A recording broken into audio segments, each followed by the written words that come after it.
Yeah, shuthi sikhanda imshado. Siyaphilisa. Yebo baba. Kunjalo. Yebo. Okay, akusekho ukulinda.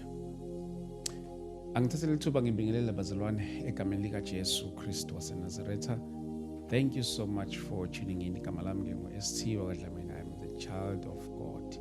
Siyabonga kakhulu bazalwane ukusiboleka leli thuba ukuthi sibe nani ngalomzuzu. Kuhlezi kuyintokozo ke kuthini ukuthi njalo masuke sishaya ikhwele sithi bafowethu singala lihlezi lenza kube into eyenzakalayo. So siyabonga kakhulu bafowethu. Thank you so much. Thank you so much. Yeah. Njobe sengishilo ke igama lami ke uST wakwaDlamini umntwana kaNkulunkulu. This is a Christian platform ke if umzalwane ukhona khona la, I can assure you ukuthi you are in a very right place. This is a platform whereby sikhuluma izinto ezithinta the body of Christ at large, ibandla lika Jesu njalo njalo, abazalwane konke nje konke under the umbrella of the body of Christ. Namhlanje ke I would like us to touch on izinto zemshado. Nibonile ke ekakhulukazi isikhathi esiningi hlezi siba nama guest othola ukuthi afika zokhuluma about the pain that they went through, izinto eziyilonda ezikhandwe umshado njalo njalo. As a result engathi manje imshado ephilayo ayikho. So ngibonga uNkulunkulu kakhulu ngaleli thuba namhlanje ukuthi uNkulunkulu asenzele leli thuba lokuthi ke sizobuka another beautiful side of umshado. Sikhonakala namhlanje sizoyibuka zonke lezi zinto egameni lika Jesu. Since as I said ukuthi this is a Christian platform, kuyinqubo yethu ukuthi la siqale uhlelo lwethu ngomkhuleko before singene straight engqoqweni esuke ezinazo. Baba wethu engcwele lokufanele udumo lonke namandla nenkazimulo. Siyabonga baba ukusiboleka leli thuba ukuba sibe nawe ngalolu hlobo egameni lika Jesu Kristu. Baba wethu engcwele, we pray uNkulunkulu wethu engcwele for the transformation even through this conversation in the mighty name of Jesus Christ. Baba siyakudumisa, siyakubonga uNkulunkulu namandla onke egameni lika Jesu ngalokho ozokwenza kule ndawo. uNkulunkulu wethu engcwele kushintsha ingqondo zethu, kushintsha indlela esibuka ngazo izinto egameni lika Jesu Kristu waseNazaretha. We thank you Lord in the mighty name of Jesus Christ. Amen. Yes. Once again angithathele ithuba ke ngibingelele ke ngamukele my guest enginawo lapha namhlanje bekudala lokho sicommunicator kanye nomama sesize safika lesi sikhathi. Bekumele kahle kahle sibe segoli kodwa manje ngoba kuze mina akusena kahle kahle umama ngikweleta ukuye egoli ngoba kuze mina kahle emele niye egoli Sisakweleta. njengesivumelwano sethu. Amen. Niyaphila kodwa mama? Siyaphila baba muhlu Jesu. Siyabonga kakhulu. Sibonge mama ukuthi nje usilethele nobaba egameni lika Jesu. Baba siyakomkela. And siyabonga ukuthi ube nathi. Mhlambe ke nakulabo abaqalwe nokusibona emakhaya, maybe nje your introduction. Kwesinye isikhathi mangozithi couple ngeke ngazi ukuthi ngiqale ngomama ngiqale ngobaba. Asiqale ngomama. Okay. Okay. Mama. Ngiyabingelela kubabukeli bonke beST Media. Amen. Ngibonga leli thuba uNkulunkulu asiphe lona. Siyabonga kakhulu kwencebo kaNkulunkulu baba uThabani. Ngethuba asiphe lona ukusibona sikhona la eThekwini. Igama lami nguAyanda wakwaBhonga, uMrs Bhonga. Ngihlala endaweni yaseThekwini. Okay. Amen. Baba wami. Yebo baba. Hey. Hayi nami ngiyabingelela. Kubabukeli ngiyabingelela nakuwe baba. Baba. Siyalibonga lento. Kuyintokozo. Baba. Igama lami Simphiwe Bhonga. Baba. Osikazo. Sihlala khona la eThekwini.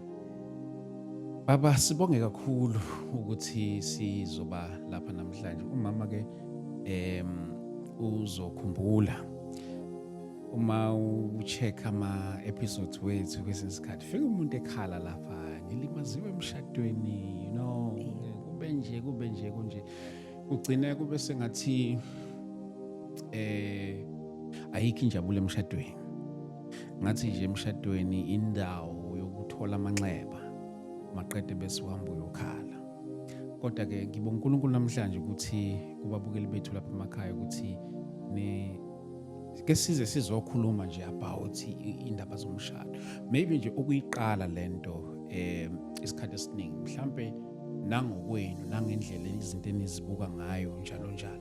Mhlambe ngiyafisa ke siqale kwi startup nje eke sithi izinto eziqeda umshado ikakhulukazi esikhathini samanje. Angazi ke mhlambe back in the years mhlambe azifani yini nezinto eziqeda umshado esikhathini samanje. Mhlambe ngiqale ngayo nje kuleyo baba.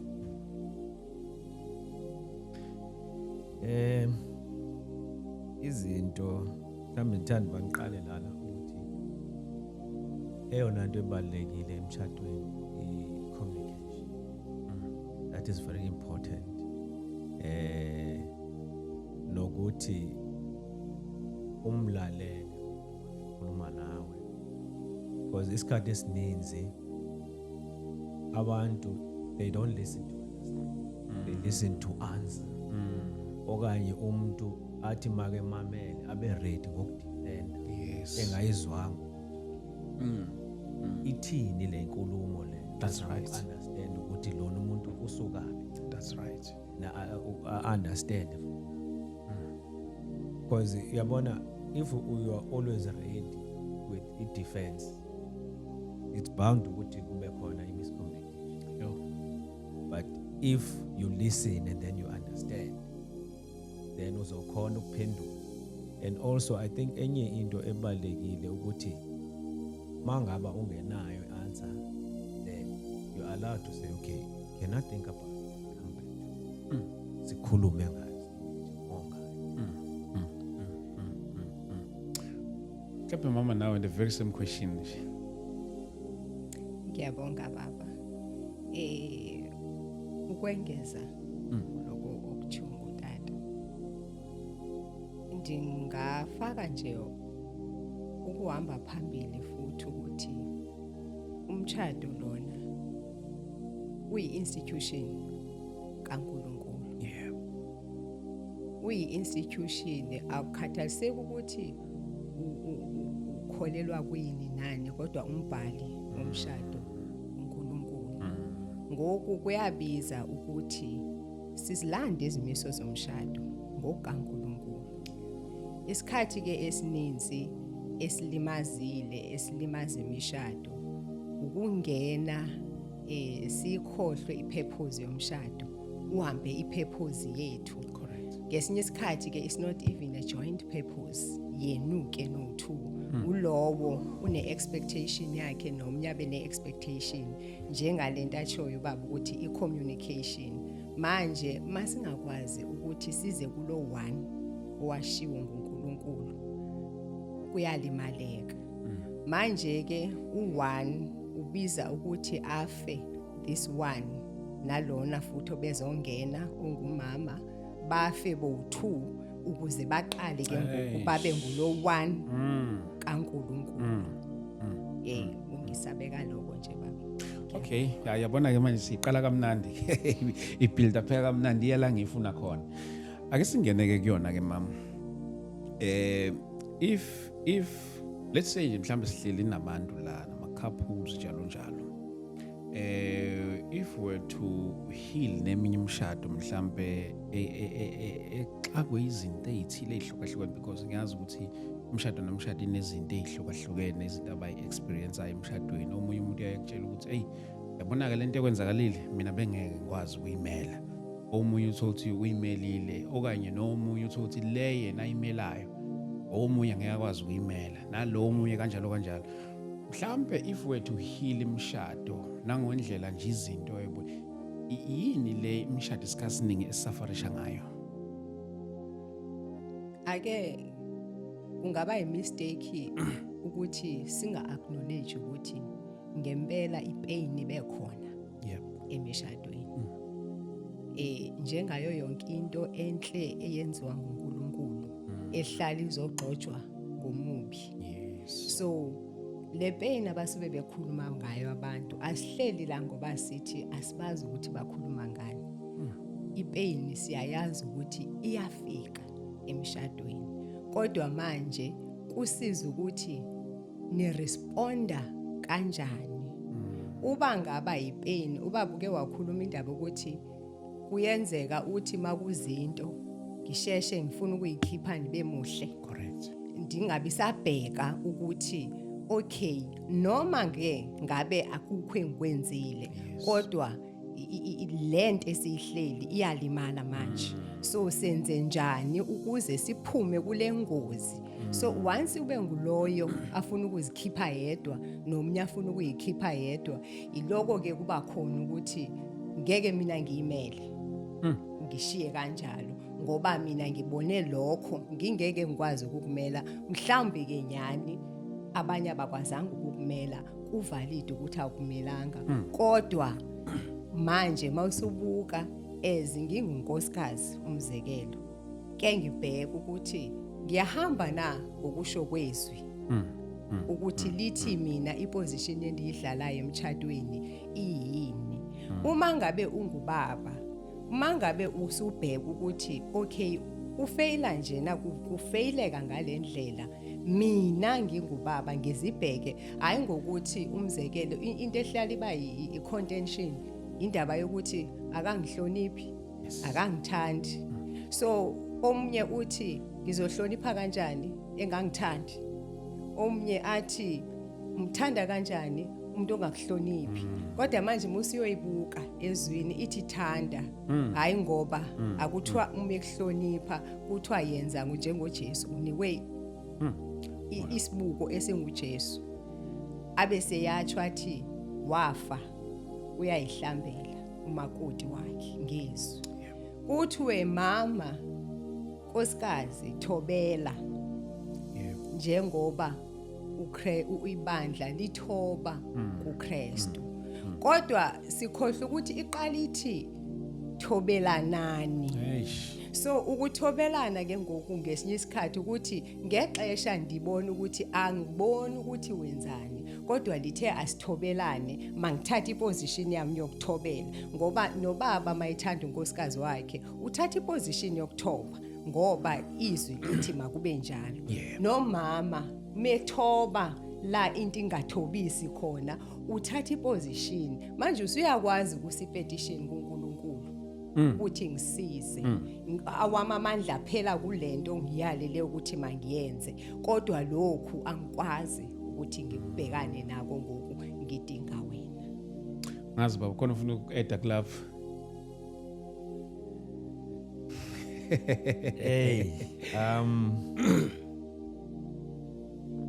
ukhona and njengomama ke wabeka ukuthi uhlanganiswa abantu ababili. Mhlambe enye into kumele siyiqaphele ukuthi laba bantu ababili bakhuliswa.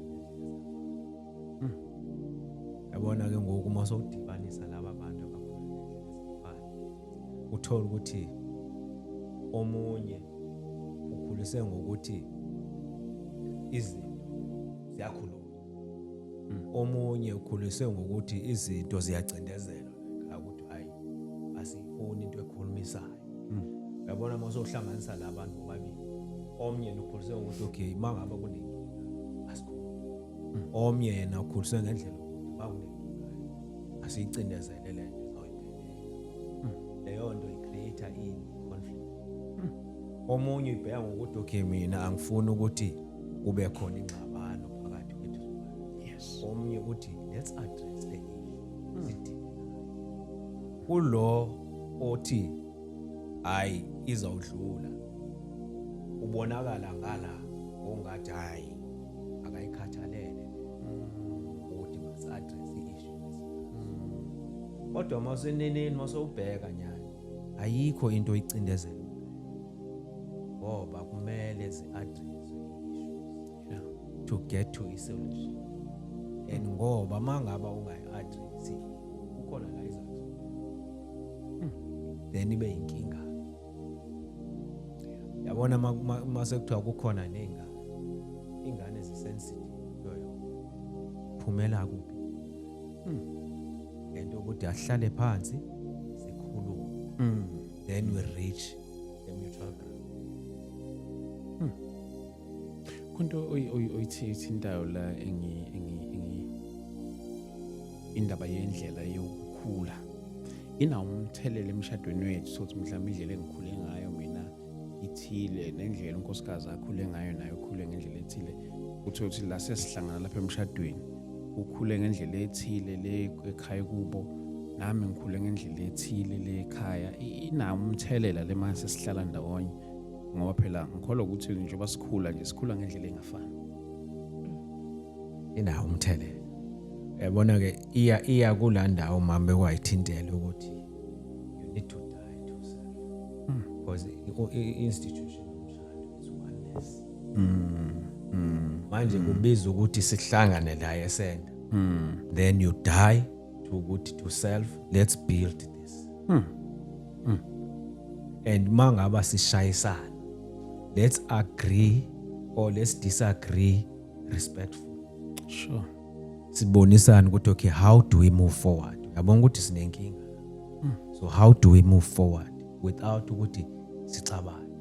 Because mangaba sixabane, we're not going to reach a solution. But if we sit down and say okay, let's die to self, I die to myself. Let's meet go mutual ground. Let's see how can we move from here. How can we build from here forward? Yo mama iaffecta kanjani vele mhlawumbe nawe noma ungayi-add kule indaba zama childhood sesifinyele esigabeni la khona sishada khona i-implicate kanjani umshado wethu nayo? Yo ingxaki tata. Yeah ne ingxaki uyabona ke ukukunikeza umzekelo i-background thina sichata enkonzweni. Yeah. Angiyazi background yakhe akayazi yami. Ayikho into exabanisayo vele enkonzweni akunama conflicts. Yeah. Njengoba sazi ukuthi futhi mangabe nihlangana nishada nikhuluma nje indaba yokushada ayikho kuthiwa hayi indoni akho umuntu owemba deep ukuthi kwenzeke intoni xa sikhula njeba nikhula kwini nibangakhi. Yes. Uphi neposition pha ekuzalweni. Yes. Ukukhuliswa kwakho uba ngaba sikhuluma ngimina ngimuntu wesifazane ngikhuluma nomuntu wesilisa kubo ukhule nobani ukhula nodade noma ukhula nabafowabo ngoba uma ngabe khula umzekelo nodade kuphela bese ngunomama bese gcina embozwa lizwi vele lama females kanti vele belimboza mase kufika mina njengoba besitsho ukuthi omunye uzofika ekhulise ngokuthi makhona ongambi kakuhle siya-address mangabe sengi-addressa mina sekuvesana kuqale ukukhuluma izwi likadade wabo kade mu-abuse kade engalalelwa manje angithi ke ngoku uyiphiwe uyinikiwe lizulu le position yokuthi uyileader uyinhloko so mangabe sendiloko ngimbangela umsindo ke kulula ke nokuyofika kulandawo ye-Proverbs ethi kungcono kuyohlala phezulu kunokuhlala nomfazi okhuluma njalo ufike futhi uthi uyafika nasenkonzweni ukhulunywa leyo nto akekho obuzayo ukuthi lo khuluma njalo kusube kwenzeni wena uthini mayikhuluma njalo so ukukhula kubalekile kakhulu ngoba nami uma ngabe umzekelo umuntu wesifazane ngikhule mhlambi ngingawuboni umfanekiso omuhle emshadweni wabazali kukhona okuthize engingakuthandiyo mhlambe bengithi mangikubuka kube indlela engekho healthy kubaba ongizalayo ngizofika sengilungela ukukulungisa ngoba angiyifuni lento engiyibonile okanye ngesinye isikhathi ubaba ngim-idolizile wayinto yonke enhle ngiyafika emshadweni sengifuna ukumbumba ke ngoku ukuthi abe ngubaba wami manje ekukhulisweni sikhuliswa ngabazali bekhulisa nje abavamile futhi ukusikhulisa for ukuthi sibe nemishado ephilile bavamise ukusikhulisa according to what they know. Sometimes it's not working. Maybe ayisebenzile kodwa ayisasebenzi namhlanje. So mangabe besikhulisa abagxili incamo kule part yokuthi mangabe usungunkosikazi kwenziwa kanjena kuthwe nawe umuntu wesilisa usungumkhwenyana usungubaba ekhaya umele wenze kanjani. So ukukhula kubalulekile ukwazi ibackground okokuqala ngiqale ngiunderstand mina ubuhle nobubi bokukhuliswa kwami. Nomunye understand ubuhle nobubi bendlela akhuliswe ngayo. Ngaleyo ndlela ukuhlala ubheka ukuthi hayi iyona noma ayiyona sekulula ukubheka mawukhe wayivula lanto ethi kungakhona ubuhle nobubi endleleni engikhule ngayo. Ngizofaka lo mbuzo lona nakubaba ngizofaka futhi lo mbuzo othi naku manje sishadile sineyingane and kuneyingane engiyithole before umshado. Mhlambe ngiza kusisi ongakabe nazo ingane. Mina ngifika nezingane like vele elinye leqiniso ngesalibalekela lelo bazalana lapha emakhaya. Kokuyithola ukuthi mhlambe sinezingane sonkeke. Senza njani ukuze siphile kahle la without ukulimaza lezi ngane sifike nazo kube ngathi sifavorisha lezi esithole sesindawonye. Utricky ke lo mbuzo. Kodwa ke ake ngizame ngokuncedwa inkosi. Mama.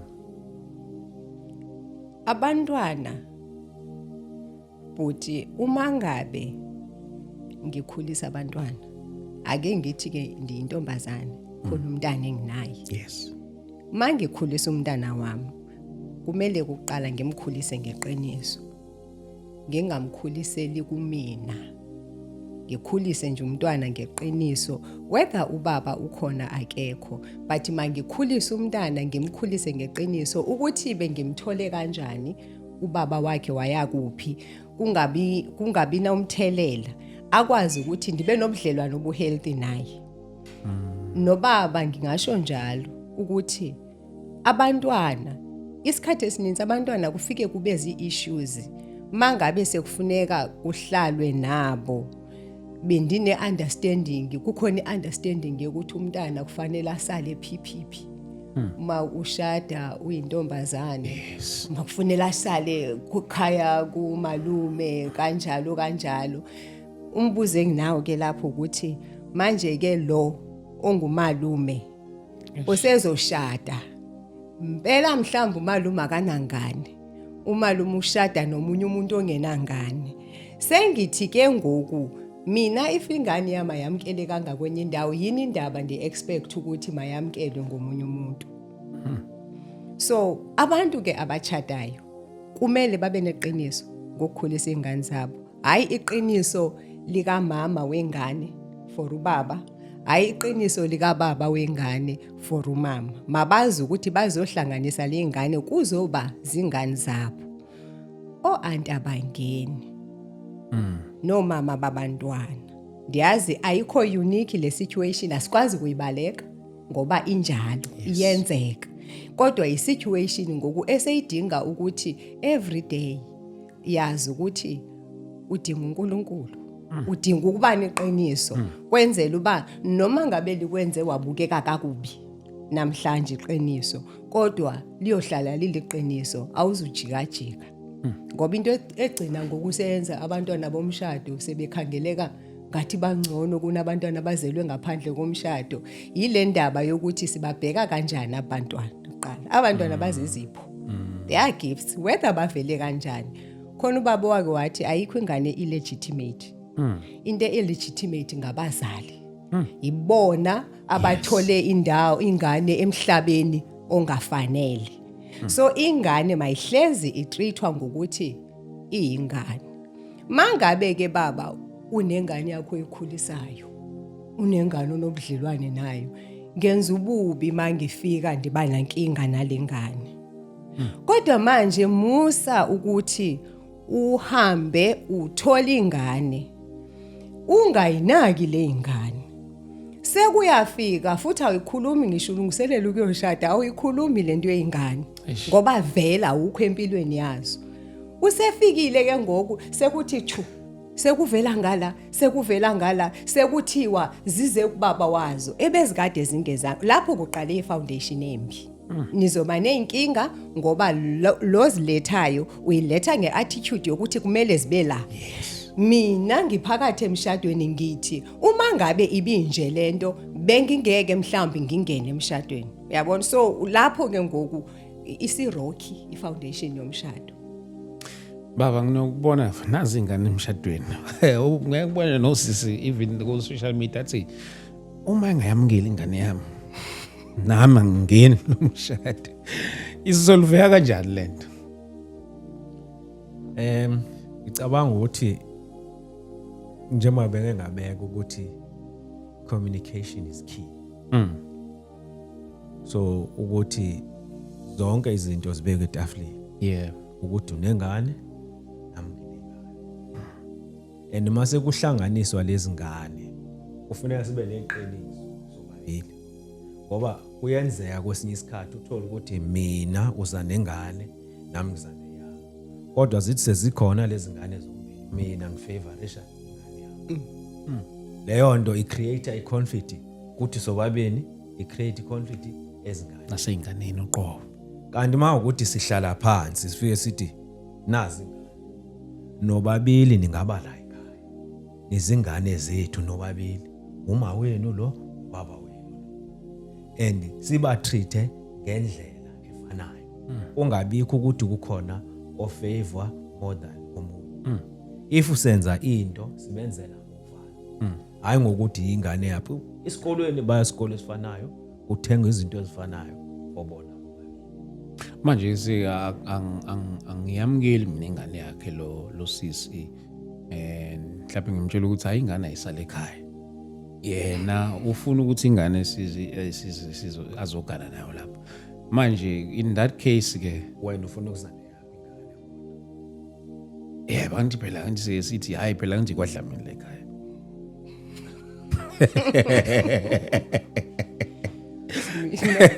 Mina ngizobuza usisi ukuthi uyaphhi la ingane yakhe ingafunwa khona. Angisho mina ukuthi uphoqelekile. Bantu phela ingane nesibonga minayo phela. Angisho mina ukuthi baba uphoqelekile ukuthi umthathe nengane yakhe. Ngibuza usisi ukuthi la ingane yakhe la akhona ekungeke kukwazi ukuthi ingane yakhe kube likhaya ngoba ikhaya umzali likhaya. So uma ngabe umntana wakho engeke akwazi ukuthi ube likhaya lakhe ufunani lapho? Baye bathi ingane ayeko malunga.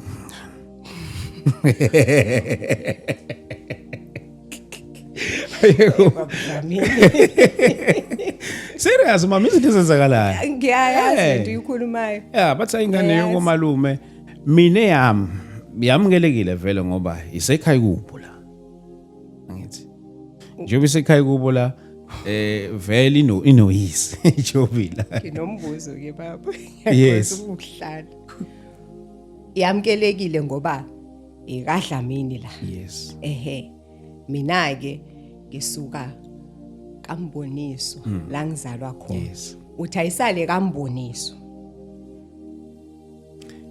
Ingasala khona noma iye kababa wayo. Kodwa manje eyakho ikadlamini la ngoba wena ubaba wayo. Yes. Kodwa wena uthi ayisale kaMboniswa. Akukhona ubaba wakhe kaMboniswa. Yayibona ukuthi siyayilahla lengane. Kodwa inoyisa ngezi. But akekho siyabazi isikhathi esininzi bashaya utshani. Kodwa futhi elinye iqiniso baba elokuthi mhlambe kwayona lengane maybe nani bazalwana lapha emakhaya mhlambe uthola ukuthi ke ama cases ayenzakalayo mhlambe umuntu warishwa Yebo. kwaba nengane Yebo. uma siphoqelela ukuthi ingane ayikhaya unini sithinike kuma cases akanje mhlambe umuntu ngiyazi nabantu besilisa I think sayisaba nayi discussion noma sasiyenza nabafowethu nje via the phone call athi ngingayamukela only if uyise ngasekho emhlabeni Baba sike sakhuluma ngendaba yokufa to self. Isikhathi esininzi umuntu uthi ngingayemukela nkoni if uyise engasekho. Uzama ukuzipreserve ukuthi akaziwondlele enye indoda ezobuya izoclaim umntana ngenye imini. Uzama ukuzipreserve le ndoda izofika isithi ingane yami. Eish. Usuyabona ke ngokuthi masikhuluma ngawe ukuthanda njengoKristu usasala. Usafeyila. Ingakhulunywa ngesizulu nangesixhosa kodwa bengicela uba nedisclaimer mina ukuthi umshado ngokwesixhosa ungihlule. Ngokwesizulu nangeyiphi culture nangesiblack na kakade usehlule. Thina umshado wethu uphiliswe ukuthi siubheke ngeso likaNkulunkulu. So uma uzongena emshadweni usene self preservation inkinga vele izoba khona.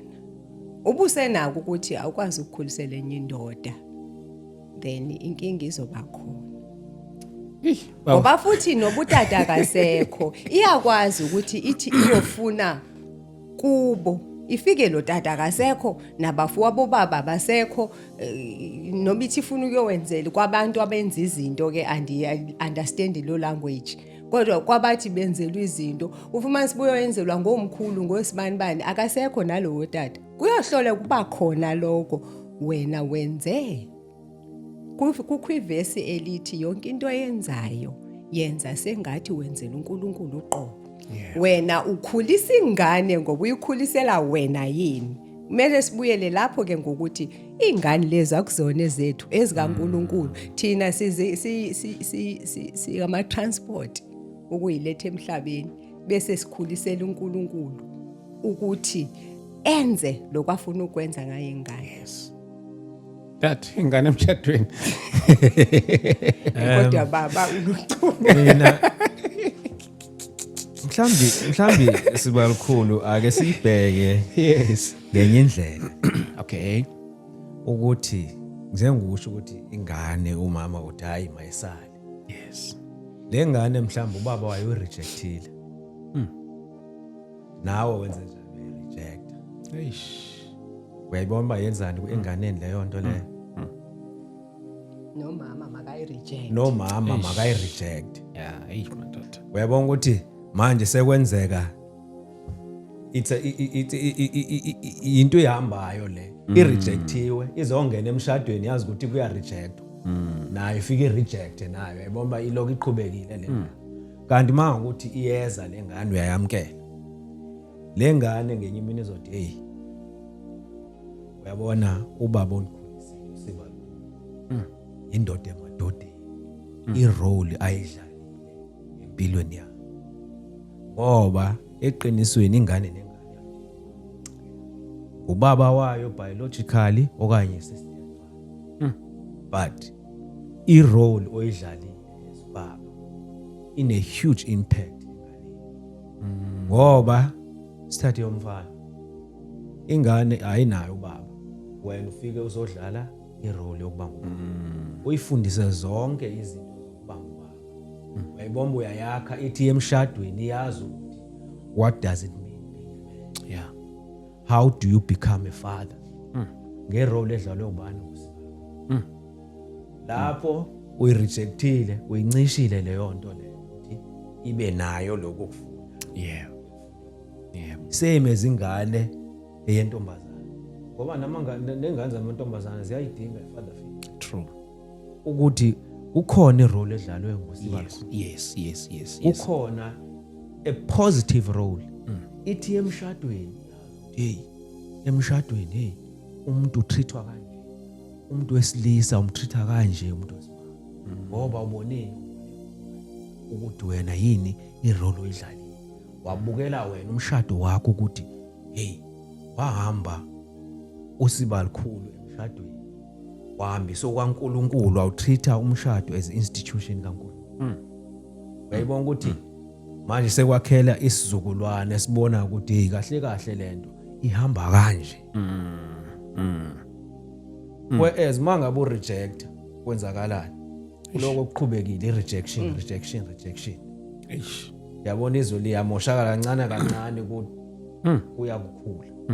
Kanti the positive esiyidlalayo ezobaba ingane zethu o zingane ezizisiwe emshadweni khona irole emele siyidlale as the father figures. Yeah. Leyo positive impact. Yeah, mama ngiyabona sikhona ubufuna ukueda kule bengifuna nje ukuyigqibezela ngokuthi engasakubonganga engasabonanga ubuhle obenzile musu kwenzela wena ukuthi ngenye imini yenza ubuhle emntwaneni umkhulise. There's i reward ephuma kuNkulunkulu ibuyele kulento ukuthi musu wenzela wena yonke into yenzayo sixakekile nje nemishado ichitheka yonke into esiyenzayo siyenzela thina akubonakale ukuthi ndimi owenza nokuthi ndimo wenze ukuthi and uthi ungayiva leyo nto leyo ungayiboni lokho kuphakamiseka udikwe.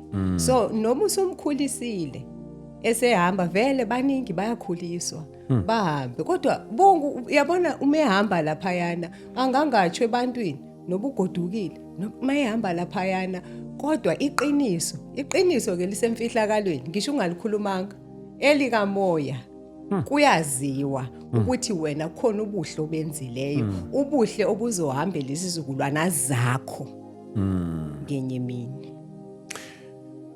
Ngike ngaba izomfihla lomzalwane ngoba sasikhuluma nje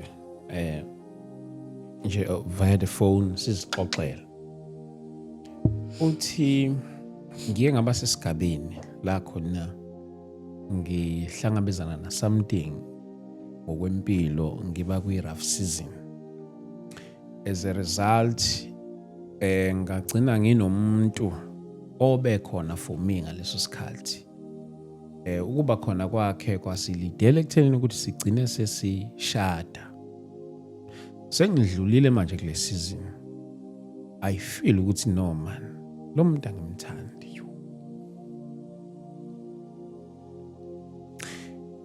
ingoba ubengiconsola during this time sobunzima. What do I do ngoba sesisashada?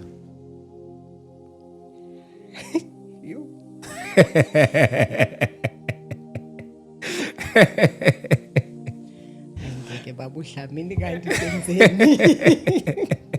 Uyayibona kilonto ekhanda umshado. Yebo. Ngiyayizwa lento ishoyo baba. Ngiyayizwa. Ish. Ukulimalekile lapho. Exactly. Bazolimala bobabini. So yabona ukuthi lo omunye uthothi mhlambe uneqiniso lothando. But lo indlela angene ngayo ngoba nje wayifuna isecurity yangaleso sikhathi. So manje akazi ukuthi ke manje udila kanjani ke manje nalesi simo sesikanje. Ngoba phela manje labantu labasebenze benza nesivumelwano somshado.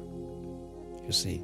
So ngizama ukuvezela leli side lokuthi abanye uthothi mhlambe omunye umuntu agcina ethatha isibhamu edubula umama esidubula yena mhlambe bese kuzokuba nezingane phela ukuthi umuntu awumthandi kumhlanje ndawonye kusho ukuthi ngenizalo ukuthi mhlambe usegcina sedubulana nezingane. It's a reality of life izinto ezenzakalayo. So manje nami vele ngangazi ngithini athi ngenze njani nami angazi. So bashade yena ubengathandi yena ubeshadela isimo kulungiseka isimo nje. Yeah, ngisinto kanjalo abona umuntu mayesuke khona during isikhathi sakho sobunzima umbonga ekulekelela not to Ngiyaqolisa ukuyibeka kanje. Yes.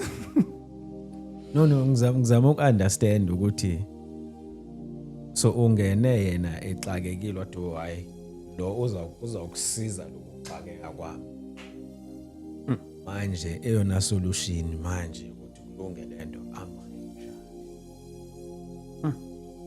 nakwethu ufuna ukungishada Nake sifuna ngishada. Anti nawe uzibona ungenamuntu empilweni ngaleso sikhathi. Ngenxa yobunzima. ake ngiqale lapho ukuthi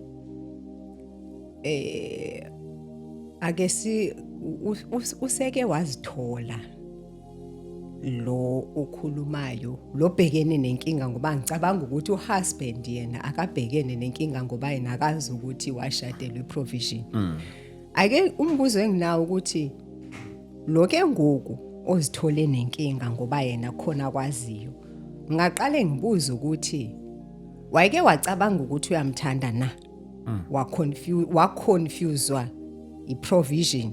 Wacabanga ukuthi my responda kokuhla kwenzelwayo wacabanga ukuthi uluthando na?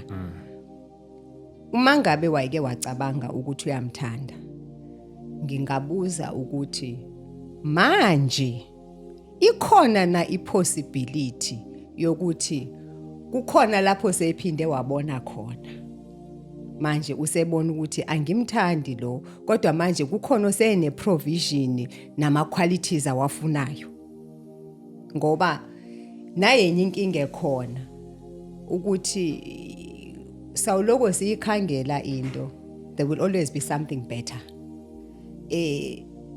Wayeke wamthanda okanye wayichatela imali nje purely wayibona iprovision uma wayeke uzange amthandi inzima kakhulu ke leyo ngoba ithi ukuthi ungumuntu okunzima ukumkhona ukuthi ungubani uyazazi nokuthi ungubani so umeke wamthanda wayemtshate emthanda manje usecabanga ukuthi ingoba wayemenzela izinto hayi nobuya ngizwa nababa usecabanga ukuthi manje ingoba wayemenzela izinto ngingathi mina akakahlala bheke ukuthi yini le usathana azofike aloko eyisebenzisa against yena ngoba angacabanga ukuthi hayi kusho ukuthi ngangakaze ngamthanda ingoba wayengenzela ukuthi kanti uzosuswa nje kwenzela into bana makashiye le ndawo yakhe ye safety ngoba angizwe ukuthi uyahlukumezeka uphatheke kakubi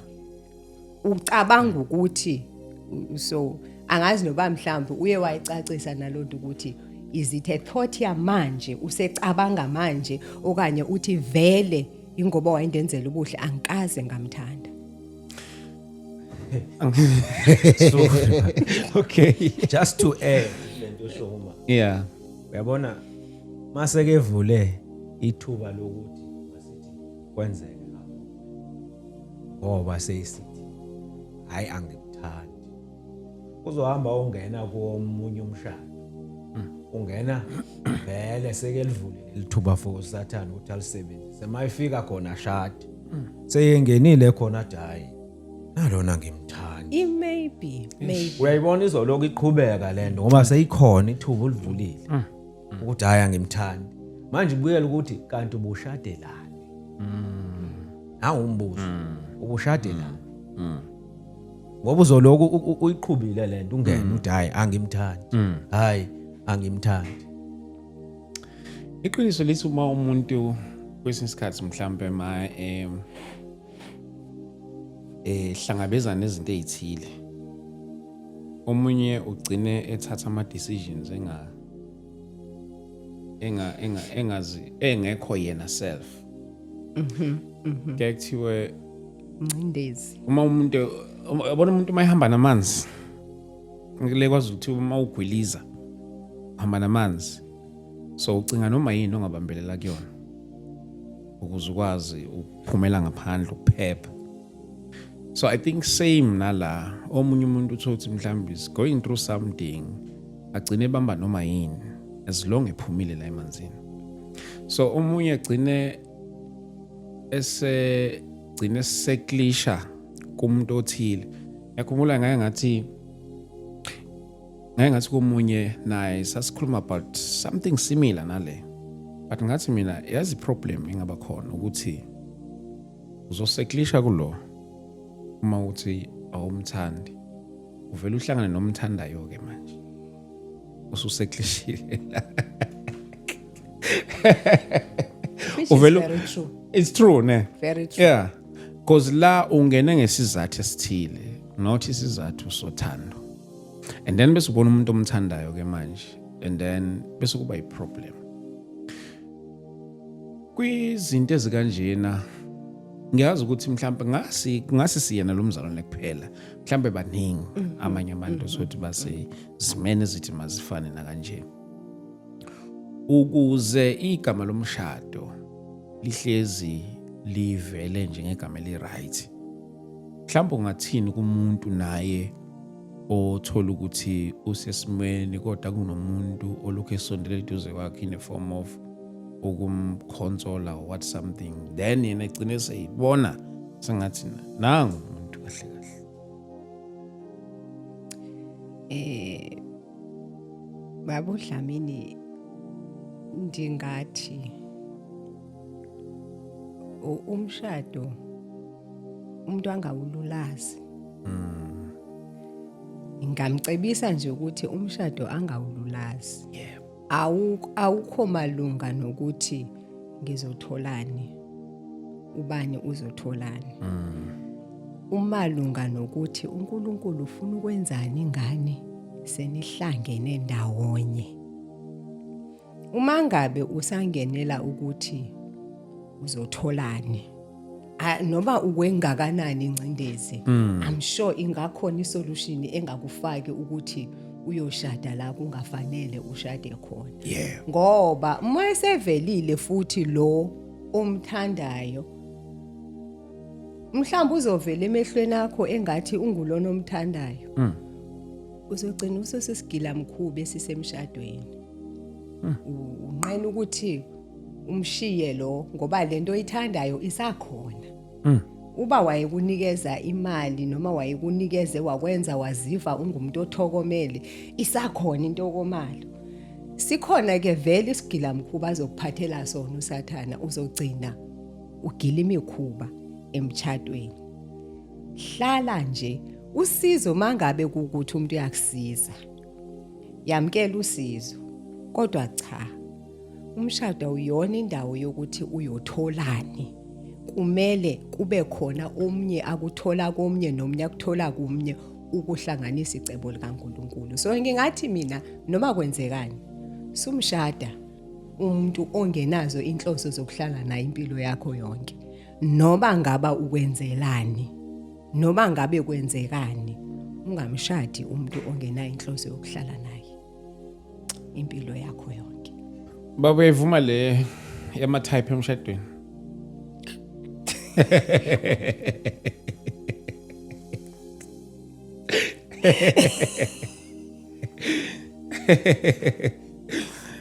hayi type yami ayakusi type yami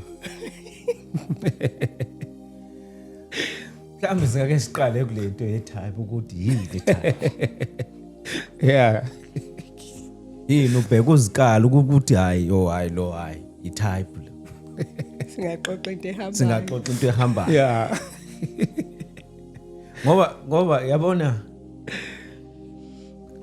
sometimes what you see is not what you always get because uzobona ukuthi i-type yakho khona abantu abangene ethi hayi i-type yami hey mase ingena umuntu abonga ukuthi hayi khona aish akuyona lento bengicabanga ukuthi iyo uyayibona iya kule point ebewa kumama ukuthi mawungena emshadweni zazi ukuthi ngiyangena la ngizohlala angingeniswa ukuthi i-type yami le ngoba mawungenisa ukuthi i-type yakho uzawuxakeka sophakathi yabona Hayi qhubeka. ukhona iphuzu obuke walibeka la ukuthi athi eshadile kube khona axoxa naye uthola ukuthi ngoku seyibona ungathi usondele ngala uyayibona ba kunezwi elithi asiyibalekele into ebonakala yimi bheka ukuthi uxoxa nabani Uyabona angizokwazi ukuthi ngixoxe into zami nomama ngiyozixoxa nomnye umama. Yeah. Ongenani angithola omnye umfundisi.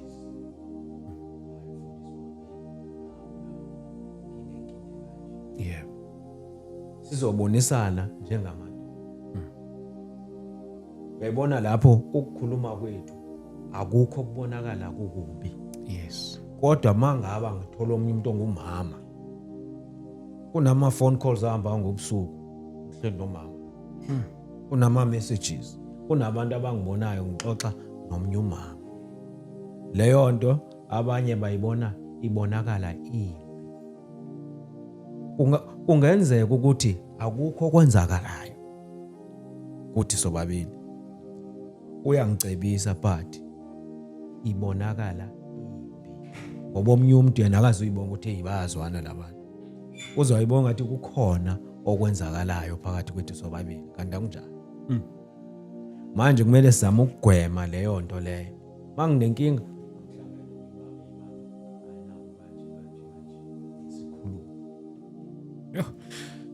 Mama, khona ngifuna ukusho lapha. Khona omunye umbuzo enginawo engifuna.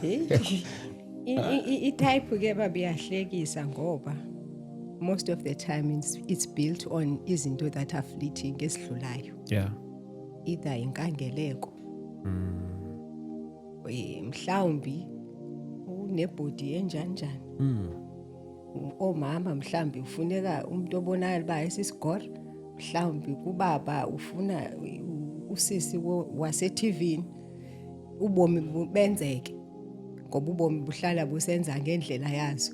Zishintshe circumstances even financially and whatever they looks everything that you may say is your type. Now I would say ukukhuluma ngomshado i-type yakho makube i-type esaba uNkulunkulu. Yeah. That must be your type. Mayisaba uNkulunkulu nawe usaba uNkulunkulu ngoba mangabe senihleli la nibukana endlini izinkinga sezila ukuthi unesmile asikho manje lesi smile kubi ukuthi unemali nixatshaniswa iyona le mali ngoba iyaphela ngesinye isikhathi okanye inenze ningabi nasikhathi omnye somnye ngoba bekuyi-type yakho le mali. So lanto yokuthi i-type yami whatever oyithatha uyibheke ufocus kuyona uyinikeza amandla ukuthi igcine ine rule over you in some way. So lento oyithanda kakhulu igade khona lapho izokusakhona. And now le type the devil has a way of finding isithunywa sakhe asimasqueradise ngokwale type yakho. And you have no protection if it's just izinto nje zakho nje ezivain. Ayikho protection. Ilento kufuneka i-type yakho mayibe kuKristu. Until ibe ngumuntu ovunywa umoya ingcwele uyafakaza ba this is the person. Ngoba sometimes nisothi senishadile izinto zitsho ngapha nangapha ngenye ixesha ukuhlala uyibuze ukuthi kuke kwa hectic ithi nemtshadweni wethu ngahlala kokunye ngibuze ukuthi ngangizwe kahle uNkulunkulu ukuthi yila kufanele ngihambe khona. Kodwa kwathi ngoba it was never about who he is, what he looks like and what he has. It was about into eshiwo uNkulunkulu. So ama-type akuyona into yokungena emshadweni. Yeah. Akuyona into yokungena emshadweni ngoba there will also always be le type oyifunayo ayikho unique. Ukhona omnye ofana naye. Are you going to chase them? Lo wakho mangabe seyiyeka kuba yile type and then avele omnye type afresh. Are you going to chase those types? Eish. Nangu partner wami ungithithelile. Nginelungelo nalo ukuthi sengamshiya ngokungithithela once. How many times do we cheat on Christ?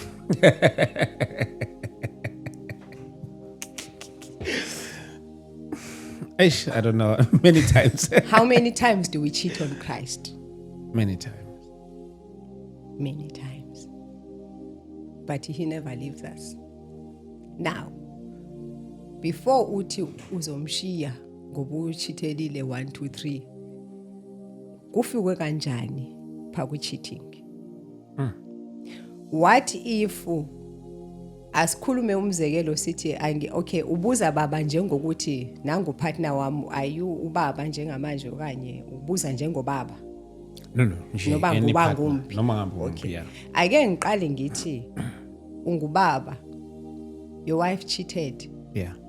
Isikhathi esininzi your wife cheated, wambamba. Lento mbambe ngayo ukuthi yachitha. Ushwe isikhathi wena. Unkosikazi uchitha kudala ukhona. Engaqomanga. But nje inhliziyo yakhe ibe elsewhere.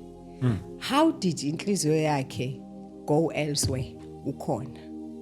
Wangaboni bona ukuthi inhliziyo yakhe khona la ikhona. So mawuzombamba manje uke wahlala wabheka ukuthi uphume wayokhangelani phandle. Okay. So uqala uzibheke before uthi you will walk away, because Christ died and he washes. One thing abantu besifazane uma bene cheating phakathi, they will always blame umuntu wesilisa ukuthi I cheated because benganginika isikhathi. I cheated because wathini nje ubusy kakhulu for me. I cheated, you know. Ukucheata kwabantu besifazane ngihlezi kubona uyamanisa nokuthi because umuntu wesilisa wakhe uthe. Mhlambe baba, as a man, nje how do I heal from a cheating partner? Hey, yeah. I think siyibuyisela yabona I-conversation yethu, it's always going back to Okay. ngoba njengobumama ebeka sithitha kangaka uyashiya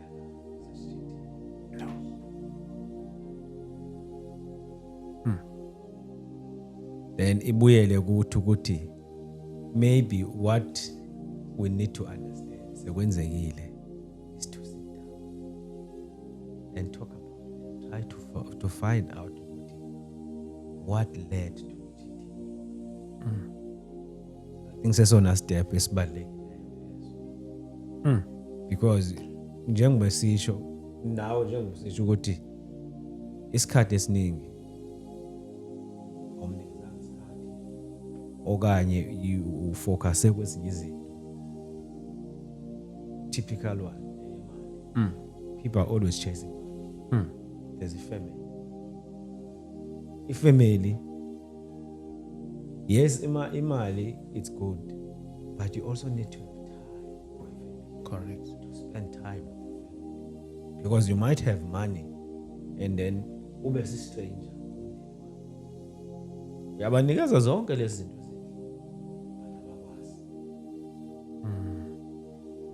Cabanga ingane yakho kubuza ukuthi baba ngiyamumazi. Kodwa uhlala nayo endlini.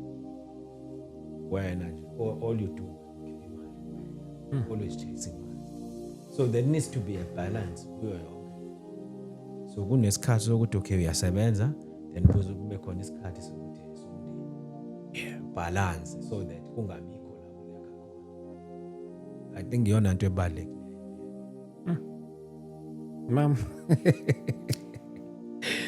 Ukuthi baba singakhuluma sesithi khona uchithile. Kusho ukuthi anikhange nibe naso isikhathi sokuthi nibe intimate. Nazane. Ningene emshadweni naqhubeka ngendlela zenu. Omnye wa understanda ngesinye isikhathi ngoba enye ingozi ukuthi one will understand ukuthi okay kusho ukuthi kufanele senze izinto ngokuhluka ngokwahlukile ukuthi beniphila kanjani indododwa, and then omnye aka understand kulento etsho ngitata ukuthi omnye aka-understandi omnye uthi ndiyaprovide. Nomama acingela uba ukuthi keeping the home uyapheka, uma sekhona ingane uyazinaka ingane, yini ubaba ashota ngayo. Kanti ngelinye ixesha ubaba udinga nje that mate. Ayitholakali. Umama ubhizi wenza umshado according to how she was raised, according to how isonto limtshela ukuthi akaphila umshado ngakhona, and wazi ukuthi uyapasa ngalendlela. Kanti ubaba, this is not the wife that he is looking for. This is not the idea of a wife ayebeyifuna. Manje ngoba ke ngoku akekho ozimisele ukuthi okay, ake siwenze umshado lo uKristu esisisekelo, kodwa ke ngoku thina sikulomshado siwenza kanjani ukuze simuve sibheke phambili. So ndiyazi ukuthi izinto ozidingayo, ukuthi ndanifundiswe intoni akusho lutho, ukuthi nawe ubufundiswe intoni akuthi, futhi ukuthi benibabone abazali bami beshade kanjani. Njengangoku akachatanga umama wami, uchade mina, and akangotata wami, so akazi uappreciate ngoba naku ndifana nomama wami. So how are we doing it? So ngexesha kuyofika kwindaba ye cheating, yona ke lezibekwa kwanga understandwa ukuthi die ngoba lento edala ba ufuna ukuyocheata, it's either you have died and someone is still very much alive to themselves. Sasike sathi siqoqa nobaba kwafika esa scripture esithi uAdam noEva were naked and not ashamed. They were naked together. Yes. Yabona ke ipain ukuba naked omnye eqokile. Ipain ukuba naked omnye brings everybody into this, like into ebhlungu ke eqhubekayo ku families zethu abantu abamnyama. Uyaphuma umakoti kubo aze azoshada boka mkhwenyana, mase fika uzama ukuba naked nomkhwenyana, uzama ukuthi mbuye nomkhwenyana mababe yilento eyodwa. Umkhwenyana keeps having, there's umama ngapha, there's ubani ngapha, there's ubani bala. Akuchuba, they must always be honored, but bala. Manje if I'm always feeling like hey, sibaninzi kulomchado, ikhona into ezawuthi omnye makawupholisa ingqondo, whether yenziwa ngunkosikazi is bringing a crowd yakokwabo into the marriage, or is the husband bringing a crowd yakokwabo into the marriage. Lo onganyelwa i-crowd uzawufuna ukuyopholisa ingqondo. Ngifuna ukufunda nansi scenario nje encane, ngifuna ukuzwa umbono lapha ngaso let's say relating to the issues of umshado. Ngifuna ukuyifunda nje nansi lento kunomzalwane oye wathumelela this thing. Ngifuna ukuzwa nje i-perspective yomshado kulolu daba. Ible text yalomzalwane angithi lapha mama ezimthwalanye bethumelela lapha kokunye ubona ukuthi nami angina umbono lapha, ngazi ugcina ushocked nje. Oh, yiko nje uyiphonsa lapha kuthina. Yes. Lolu daba lomzalwane, madoda ingenza kanjani lento ingilahlekele uNkulunkulu wami. Ingalahleki lento, sazi ukuthi ngiseve kuphi.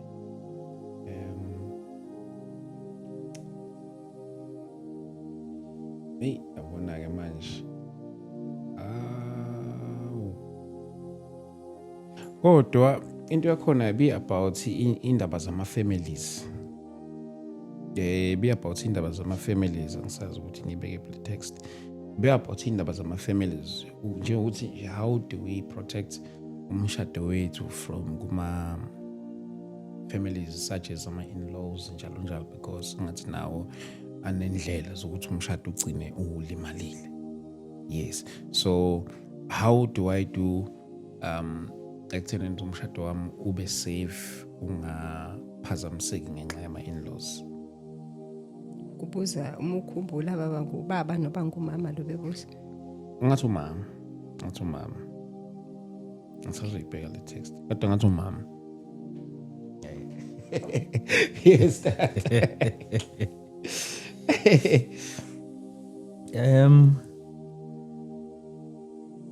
Umshado kulolu daba lokuthi how do you protect it from in-laws.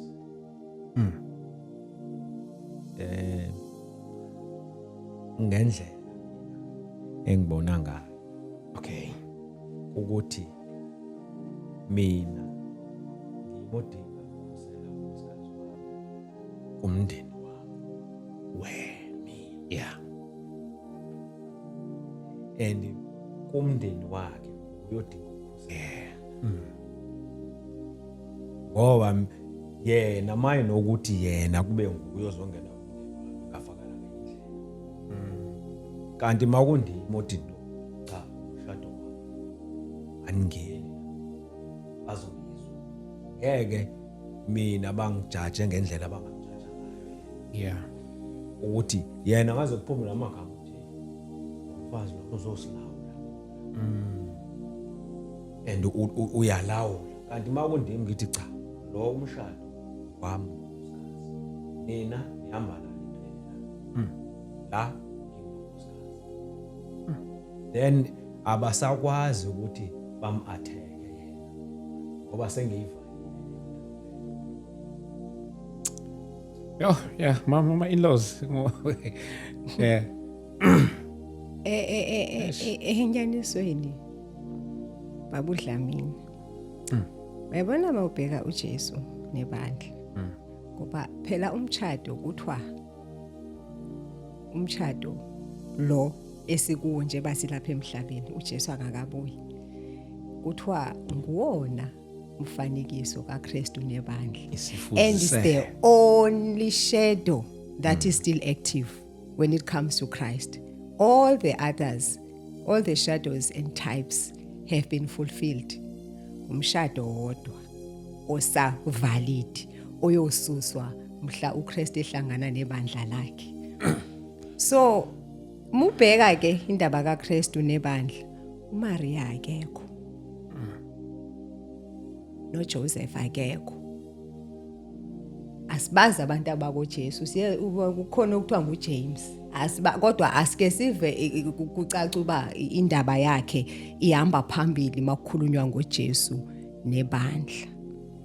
Asike sibuye ke size la ekuthini yonakala pha babudlamini ukuthi nangumkhwenyana nangumakoti gqoka ingubo kuyashada kade kushada sekukuye reception osukumayo thanda abantu bomzi uthanda umamazala uthanda abantu cha abantu esizosha abazoshada bawu2 indlela emasiyale ngayo kuyathandanwa. iBhayibheli ithi asithandane. uJesu wathi ushiya nomyalelo omnye wokuthi sithandane. Ngokukwenziwa njani lento lo expectwa endaweni enye? Ngoba phela mawuthi mangibathande mina ngizobathanda ngoba ngendlela engazi ukuthanda ngayo. Kanti ibono lwabo uthando lubonakaliswa ngeprivate jet. And then ke ngoku I will never be good enough. Ngoba angibathandi ngalendlela abafisa ukuthandwa ngayo. And ngesinye isikhathi ke ukuthanda means wonke umuntu makakulimaze. Buya ke ngoku apha ekuthini nje utata esithwethi mangekubo uyena omele enze sure ukuthi ngikhuselekile ngoba phela nguye umpriest walona umuzi. Kuthiwe live and cleave. Shiya ndoda unamathele kumkakho. Manje if mina I'm dealing with the in-laws ekhona kusho ukuthi yena uyena who has not left. Mina ndifika ndizama ukucleave kuye while yena engashiyanga. nayo inkinga ke ngoku so akushiwe umakoti ukubonakalisa ukushiya ngenkathi ephuma esibongweni sakhe eza kini wena ke ngoku makakuthole nawe halfway uyishile yakho then you cleave. But uma ngabe kuzokhulunywa la endlini ngoba ezinye izinto ezikhaya kuyakhulunywa la endlini kuvunyelwa nokuthi ukuthi hayi usethe umama futhi vele ichinje nje hayi usevelile usisi uthiwa hayi kuye kwahlalwa ekhaya kwathiwa kwabe sekuthiwa thina masithi ubona ukuthi lento ifika seyifinal. So ama in-laws awafakwa awazondwa kodwa ama in-laws awabelong emshadweni bayiroot yokuthi siphuma phi ngoba nami ngiphumile la ngiphume khona akekho omile esihlahleni sizelwe sakhuliswa kodwa manje ngoba sesithathe isigaba sokuthi sibadala sezona ingane kukhona uobey children obey your parents kube sekuba khona uhonor manje sikwi stage sika honor then why are you being a child obeyayo because ingane etshelwayo kodwa umuntu omdala uyaveza umbono athi yebo noma cha. So intenza ubhlungu ngama in-laws is when people abashadile benziwa obantwana mamelani abazali kanti kumele kube hloniphani abazali siyakuzwa enikuchoyo kodwa thina nase sethu isivumelwano. Esofika ngasekugcineni kwethu yeah this is very very very beautiful. I wanted to read this. Ngiyayithola la lebengifuna hayi man enye lebe kade ngicabanga lena nje enye just nje umbono wenu kule. Hi ST, please make me anonymous. My husband had an affair with my mother last year, and to this day I'm still struggling to cope. The affair sent my father to the grave. I will never forget how my mother cried at the funeral when she knew very well that he died from heart attack because of her. I wanted to leave my husband, but we are not married in commute of property, and we have 3 kids. With me not working, divorcing my husband mean I had to go back to my mother's house. I chose to stay at my house, but we slept in different bedrooms until a few months ago. Making love is the most difficult thing ever. I feel like he's forcing himself on me. We started marriage counseling, but it's not helping. I hate my mother and my husband. I'm with them, I smile. When I'm with them, I smile and act as if all is fine. But deep down, I want them to follow my father. I swear, if they die today, I will drink a case of champagne and celebrate. My anger keeps growing. Yo. Yenye level ye evil. Yeah. Aish. Inkulu into abhekene nayo usisi. I-betrayal emacala. Wonke. Betrayal emacala and njengoba isize yathatha notata wakhe, it's even worse. Kusho ukuthi akaphephile kwayena nalengane. Yeah. Njengamanje. Kodwa engingakutsho ngoba ngiyakuzwa ukuthi uxakwe ukuthi uzo provide kanjani. That's it. Babu ST ke mina anginalo icebiso elisukayo eliphumayo ezwini ngoba iyona into engiyibone ingisebenzela. Angiyazi lento adila nayo usisi. Kodwa ngicela into yokuqala. Akacele uNkulunkulu amsize. Abaxolele. Why ngisho njalo? Hayi njengokuthi ingcolile lento abayenzile. Ingcolile lento abayenzile. Aqala baxolele ngoba lento ayivayo ibulala yena. Abantu bebejabule benza lento futhi most probably ke nje utata engasekho futhi nje ke bayaqhubha. Akamcela uNkulunkulu amsize angabi ne-anger ngaphakathi kuye, abaxolele. Why? Izinto uSathane azosenza zona akuzona, akanandaba nalabo abajabulayo, basetshenziswa ukuthi bazolimaza wena. The moment you allow inhlungu to wallow in you, isima ihlale kuwena, you are creating multiple handles for the devil to bring more. Ingakho kusithwa umuntu okonayo uthi uJesu kubafundi mababaxole, makamxolele umuntu kangapi? 7 times 77 times, yeah. Manje uma usuyabheka ukuthi hey ayipheli lento, akukona ukuthi ibasisithutha bona bazoqhubeka abahlakaniphe, but ithi protect yourself because kukhona into evulwe nguSathane kuwena that is gonna attract izinto ezizokulimaza more, is gonna attract. Uyabona ngoku ukufisa ukuthi umuntu afe uma ubheka ngokwenyama nokuba ngumuntu nje yenza isense lento. They created death nabo and they bamhlikizile, bamlimazile. Kodwa ngoku kukhona izinto azawugcina. Yabona uzofisa umuntu afe ngenye imini uzoyithola opportunity yokuthi umbulale. Ma iphila lento kuwena, ihlala kuwena, uzoyithola opportunity yokuthi umbulale. And then ke ngoku sekunguwena osowombatha lanto yakhe. Umuntu mangabenza into umxolela, wala ukuthi lento ebezoyenza kuwena mayingafiki ithathe nawe. Yena there's something coming for them. Bona there's something coming for them already. That is adultery, like double adultery. IBhayibhile yayisithi ke makaqulutywe ngamatye afe. So there's a curse that they have actually brought upon themselves. Ayibonakala kwamanje, but there's a curse that they have brought it upon themselves. There's a curse that this man engumyeni wakhe has brought upon their kids. Because you cannot be an adulterer and you think that you are going to get away with it. Being an adulterer means that you are bringing curses into your family. And uSathane ngenye imini is going to come and collect.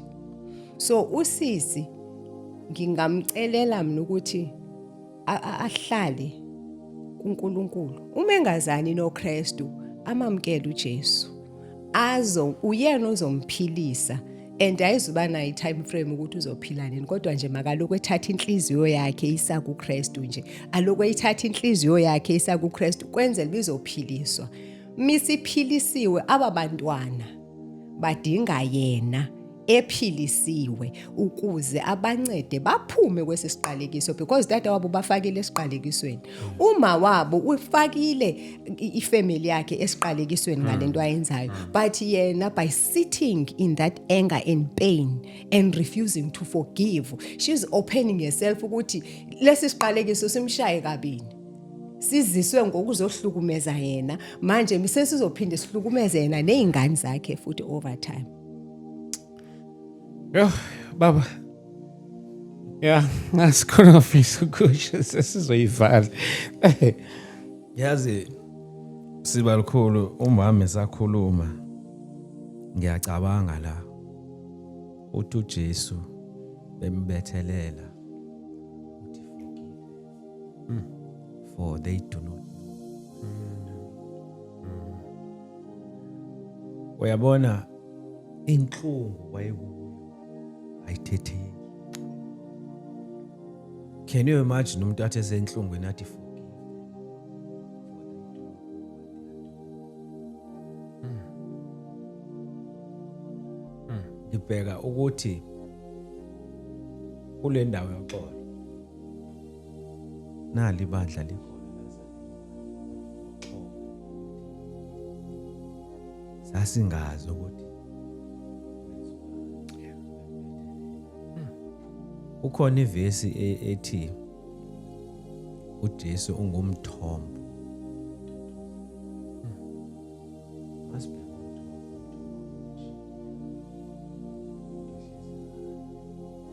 Manje masibambelela la umthombo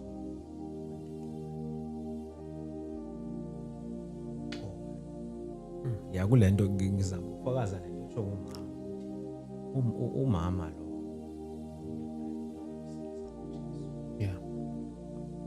amphe uxolo akwazi ukubaxolela. Can you imagine ngenye imini yena seyibaxolele sekunguye usiza abanye abakusizwe uthi mina ngidlulela uJesu ngisizile ukuthi ngikwazi ukuxola. Uyahambeka abantu. Yeah. Unye umuntu omele sibheke uJesu. Wow. Uxolo baba nje ukuveza nje kancane. Asihlelanga apha umzekelo ngoba sisithi uhlele kuhamba kahle. Kodwa uNkulunkulu uyasiza. Yeah. Uke kwakubi. Yeah. Sichata 13 years njengangoku. But iminyaka ebibuhlungu ingaphezulu kweminyaka esesiyiva siphilile ngoku. Yeah. Kodwa kuke kwakubi. Ukuhlala lento engiyikhulumayo mina yokuthi nje ndicela acela ukuncedwa axole ngaphakathi kuye. Mna I dealt in a situation whereby nandizwa ukuthi ukuve inhlungu uvela uyicabanga uhleli wedwa. Cha, ubaba wayengachithanga Nkosi yami. Angikhulumi ngoba ngithi wayechithile. Yes. Kodwa zikhona ndiyayazi ukuthi abanye abantu badila nendaba yokuchitha nantona, kodwa zininzi izinto ezifika zibe zizikhali ezizochitha umshado ezilimazayo. True. Kodwa okwangisiza ukuthi njengamanje let me not focus ekuthini ubani ongithandayo ubani ongangithandi, ubani ongiphathe kanjani. Ngifundise Nkosi uthando lwakho. Ngithi nje ngifundisa uthando lwakho, I did not realize ukuthi kusekuningi ngisezodila nakho. Kodwa kwafikela kulandawo utata sathetha ngomthombo wentuthuzelo. Kwafikela kulandawo yokuthi kini kuyenzeka ube neoverflow in the midst of troubles. Kodwa wena uloku nalama ithombe ukuthi uyogobhoza imithombo yamanzi. Ngagcina senginoxolo undinoxolo nje ingasekho into enginyakazisayo. So uKristu uzele lokho ukuthi when izinto ngempela ifuna ukungcwaba fififi, kodwa uyakwazi ukuthi akuphilise kulonto. Uthola ukuthi musudila nezinye izimo wabona hayi baphethe amathoshi laba ndike ngahlala emalahleni mina. Sekunguwena ke manje uthi hayi ndiyayibona ndiyayazi ba ivakala kanje, but amalahle ndike ndaweva ndiyawazi kuyaphumeka. You have, because you have been redeemed. But ayo process elula. Uba uyazana noKristu, uKristu ngaphakathi. So njeba uKristu engaphakathi mangabe udila neunforgiveness kuzafuneka kushawe yona. Ishaywe kuzozwa wena, mayishaywa ngoba kufuneka lo Kristu ongaphakathi kuwe kube nguyena ophumela ngaphandle. Yeah, asifika sekugcineni kwesession yethu yanamhlanje. Bafowethu asithathe lithuba sibonge kunina nonke lapha emakhaya, and I believe you have enjoyed this beautiful session about umshado. May you be encouraged lapha ekhaya, thola amandla to walk this journey of love. Siyabonga kakhulu bafowethu egameni lika Jesu Kristu. uNkulunkulu makaphilise imishado yenu, makaphilise ubudlelwane benu njalo egameni lika Jesu Kristu. Mama siyabonga, ngazi noma nawo nama socials la abantu abaye banithola khona makuthi akhona. Yes.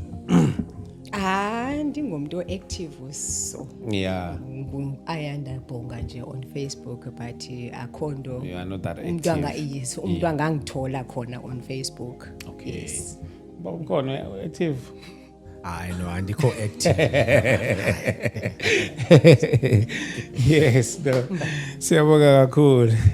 Bafowethu siyabonga kakhulu. Ngicela sibonane ngomhla ka2 May sobe silapha eMkhumbane Hall.